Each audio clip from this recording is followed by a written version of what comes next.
بھارتی فوج کی جانب سے ایک بار پھر LOC پر جنگ بندی معاہدے کی خلاف ورزی، نیزہ پیر اور رک چکری سیکٹرز میں بھاری توپ خانے، مارٹر گولوں اور خودکار ہتھیاروں سے پاکستانی آبادی کو نشانہ بنایا۔ ISPR کے مطابق بھارت کی بلا اشتعال جارحیت سے 4 خواتین سمیت 6 افراد زخمی ہو گئے۔ پاک فوج کا دشمن کو مؤثر اور بھرپور جواب۔ ملک میں کرونا کے وار جاری، وائرس مزید 35 زندگیاں نگل گیا، اموات 594 ہو گئی، 25,837 بیمار۔ پنجاب میں ایکٹیو کیسز کی تعداد 10,033 ہو گئی، سندھ 9,093، خیبر پختونخوا 3,956 اور بلوچستان میں 1,725 کیسز رپورٹ ہوئے۔ اسلام آباد 558، گلگت بلتستان 394 اور آزاد کشمیر میں کرونا کے 78 مریض زیر علاج، 7,530 افراد اب تک صحت یاب ہو چکے ہیں۔ لاک ڈاؤن سیٹرڈے سے کھلے گا۔ ہمارے ملک کے اندر لوگ بڑی مشکل میں ہیں اس وقت، چھوٹے دکاندار مشکل میں ہیں، محنت کش لوگ ہیں جو ہر روز محنت کر کے اپنے بچوں کا پیٹ پالتے ہیں، یہ سب مشکل میں۔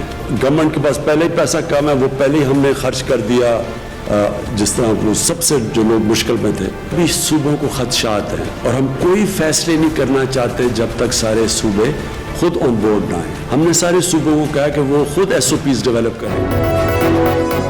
ملک بھر میں کل سے لاک ڈاؤن ختم، پابندیاں مرحلہ وار اٹھانے کا فیصلہ۔ وزیر اعظم عمران خان کا صوبوں سے مشاورت کے بعد اعلان، کہا اللہ کا کرم ہے کورونا کا ایسا پریشر نہیں پڑا جیسا یورپ میں تھا، ہمیں دہاڑی دار طبقے کی فکر ہے، حکومت لوگوں کو ڈنڈے کے زور پر نہیں روکے گی، بے احتیاطی سے کیسز بڑھے تو دوبارہ لاک ڈاؤن ہوگا۔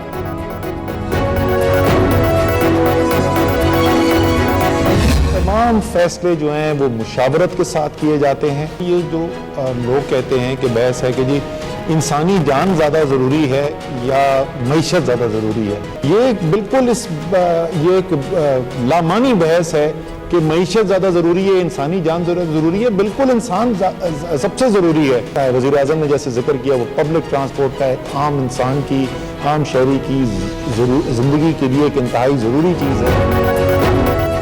چھوٹی مارکیٹیں اور دکانیں فجر کے بعد سے شام 5 بجے تک کھلیں گی۔ خوراک اور ادویات کے علاوہ تمام دکانیں ہفتے میں 2 روز بند رہیں گی۔ وفاقی وزیر اسد عمر نے کہا پبلک ٹرانسپورٹ کھولنے کے معاملے پر اتفاق نہیں ہو سکا۔ حماد اظہر نے بتایا پائپ میلز، پینٹ بنانے والے یونٹس، الیکٹرک، سٹیل، ایلومینیم کی فیکٹریوں اور دکانوں کو کھولا جائے گا۔ جتنے بھی تعلیمی ادارے ہیں وہ 15 جولائی تک بند رہیں گے۔ اور دوسرا جو بہت ہی امپورٹنٹ فیصلہ یہ ہے کہ جتنے بورڈز کے امتحانات ہیں وہ ہم نے کینسل کر دیے گئے، ملتوی نہیں کیے، وہ ختم کر دیے گئے ہیں۔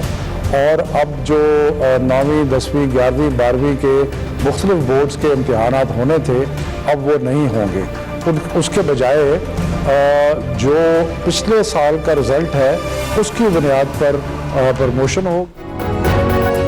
ملک بھر میں تعلیمی ادارے 15 جولائی تک بند، بورڈ کے امتحانات منسوخ کر دیے گئے۔ وفاقی وزیر تعلیم شفقت محمود کہتے ہیں 9ویں 10ویں 11ویں اور 12ویں کے امتحانات نہیں ہوں گے، پچھلے سال کا نتیجہ دیکھ کر طلبہ کو پروموٹ کیا جائے گا۔ یونیورسٹی میں داخلہ 11ویں جماعت کے نتیجے پر ملے گا۔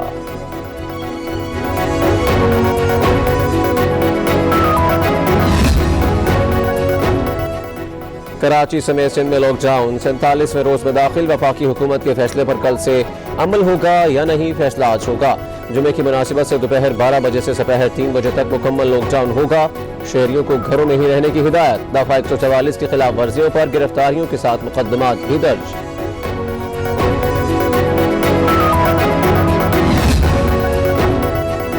گورنر سندھ عمران اسماعیل کا کرونا ٹیسٹ ایک بار پھر پازیٹیو آ گیا۔ ٹویٹ میں تصدیق، لکھا وہ اللہ کے فضل سے وائرس کے خلاف جنگ جاری رکھیں گے، جلد صحت یابی کے لیے دعاؤں میں یاد رکھنے والوں کا شکریہ بھی ادا کیا۔ 20,000 کے قریب پاکستانی الحمدللہ حفاظت سے پاکستان ہم لا چکے ہیں۔ اگلے ہفتے کوئی 7,500 لوگ ہم لا رہے ہیں 32 فلائٹوں کے ذریعے۔ پاکستانی جو آئے ہیں بیشتر فلائٹس میں کوئی بھی انفیکٹڈ نہیں ہے، کہ کچھ ایسی مخصوص پروازیں ہیں، لیکن اس کو پلیز سٹگمیٹائز نہ کیجئے۔ امریکہ میں محصور پاکستانیوں کی واپسی کے لیے PIA کی خصوصی پروازوں کا اعلان۔ پہلی پرواز 10 مئی کو واشنگٹن سے اسلام آباد کے لیے اڑان بھرے گی، دوسری پرواز 13 مئی کو واشنگٹن سے کراچی لینڈ کرے گی۔ معید یوسف کہتے ہیں آئندہ ہفتے 7,500 پاکستانیوں کو واپس لائیں گے۔ بیرون ملک سے آیا ہر شہری کورونا کا شکار نہیں ہوتا۔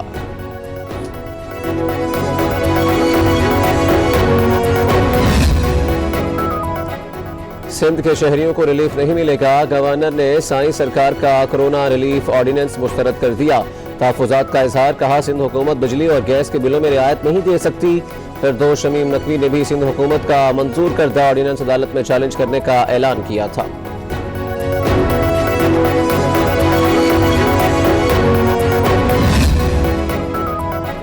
لاک ڈاؤن پر سیاسی پوائنٹ سکورنگ نہ کریں، جس کا بجلی کا بل 4000 سے کم ہے اسے 10 ماہ کی اقساط میں تقسیم کیا جائے۔ مدارس اور مساجد کے بل معاف کیے جائیں، صوبائی وزیر سعید غنی کی وفاق کو تجویز، ایک بار پھر بتا دیا سندھ کے تمام اسکول اساتذہ کو نہ نکالنے اور تنخواہیں دینے کے پابند ہیں۔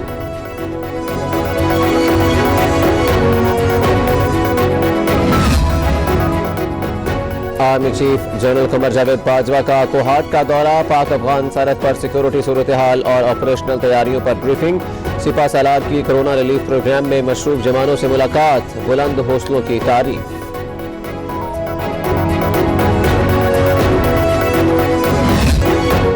کورونا کی تباہ کاریاں، دنیا بھر میں 39,17,532 مریض، 2,70,520 اموات، امریکہ میں ہلاکتوں کی تعداد 76,928 ہو گئی، برطانیہ میں 30,615، اٹلی 29,958 اور اسپین 26,070 افراد لقمہ اجل بن چکے ہیں۔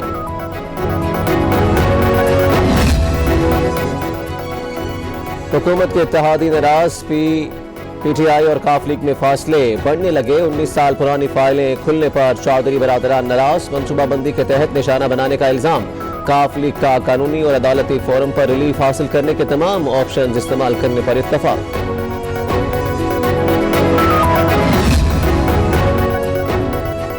اور پاکستان پرائیویٹ سکولز فیڈریشن نے 15 جولائی تک تعلیمی اداروں کی بندش مسترد کر دی، کاشف مرزا نے ایک بیان میں کہا نجی تعلیمی اداروں کا معاشی قتل کیا جا رہا ہے، اساتذہ کی تنخواہیں فکس، ملک بھر میں 90% اسکولوں کی عمارتیں کرائے پر ہیں، وزیر اعظم سے نجی اسکولوں کے لیے تعلیمی ریلیف پیکج کے اعلان کا بھی مطالبہ۔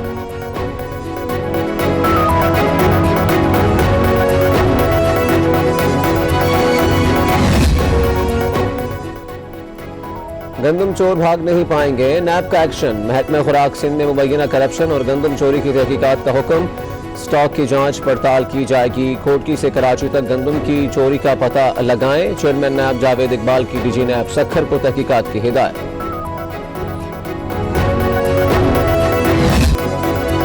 اور دنیا کی جنت میں جبر کے پہرے، بھارتی فوج مظلوموں کو جعلی مقابلوں میں پار کرنے لگی، لاشیں بھی ورثاء کو نہیں ملتی، احتجاج کرنے والے گولیوں کا نشانہ بننے لگے، ترجمان دفتر خارجہ کا احتجاج، کہا بھارت مظالم سے کشمیریوں کی آواز نہیں دبا سکتا، عالمی برادری جانتی ہے کشمیری بھارتی تسلط کو مسترد کر چکے ہیں۔